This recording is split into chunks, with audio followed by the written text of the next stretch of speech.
নমস্কার বন্ধুরা, মিনিস কিচেনে তোমাদের সবাইকে স্বাগত জানালাম। আজ আমি তোমাদের বানিয়ে দেখাচ্ছি কালাকাঁদ সন্দেশ। ঘরে হঠাৎ কোনো গেস্ট আসলে বা আমাদের অনেক সময় মিষ্টি খেতে ইচ্ছা করে, বাড়িতে যদি সামান্য উপকরণ দিয়ে আমরা এরকম একটা সুইট ডিশ তৈরি করতে পারি তাহলে বেশ ভালোই হয়। এসো দেখে নেওয়া যাক আমি কিভাবে এই রেসিপিটা বানিয়েছি। আজ এই ডেজার্টটি বানাতে আমি এখানে নিয়েছি 250 ml এর মতন প্লেন দুধ। এটা আমি আগে জাল দিয়ে নিয়েছি। যতটা দুধ দিলাম ঠিক ততটাই আমি এখানে মেশাচ্ছি গুঁড়ো দুধ। আমি এখানে গুঁড়ো দুধটা মিশিয়ে দিলাম। যতটা পরিমাণ গুঁড়ো দুধ আর প্লেন দুধটা নিয়েছি ঠিক তার হাফ পরিমাণ সুগার পাউডার নিচ্ছি।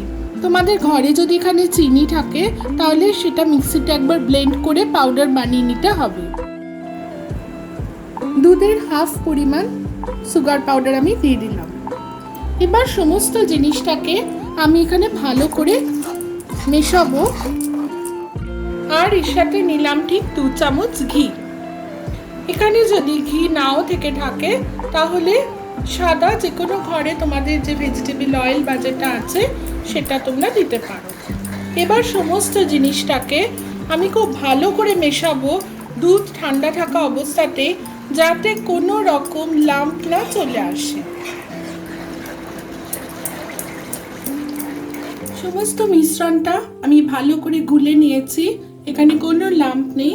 আমি এটা গ্যাসের ফ্লেম জ্বালিয়ে বসিয়ে দিয়েছি। গ্যাসের ফ্লেমটা একটু মিডিয়ামে রেখেছি। দুধ ভালো করে ফুটে আসবে। যতক্ষণ না পর্যন্ত দুধটা শুকনো হয়ে আসবে ফুটে, আমি নাড়া দিতে থাকবো। দুধে এখানে স্ফুটন শুরু হয়ে গেছে। আমি এই কারণে গ্যাসের ফ্লেমটা সিমারে রেখেছি, কারণ হাই ফ্লেমে করলে এটা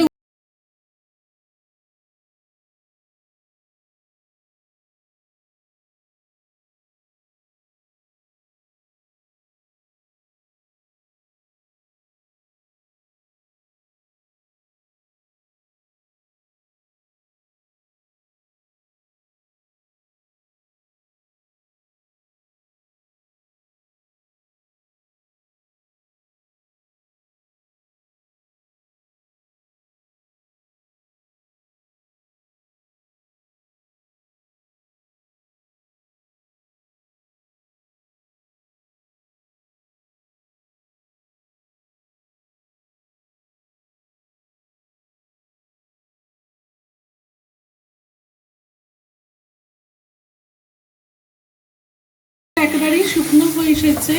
তাও আমার মনে হয় একটু সামান্য জল আছে। আমি এখন একটু নাড়া দিচ্ছি। যতক্ষণ একটা পুরো ডো তৈরি হবে আমি এটাকে নেড়ে দেব।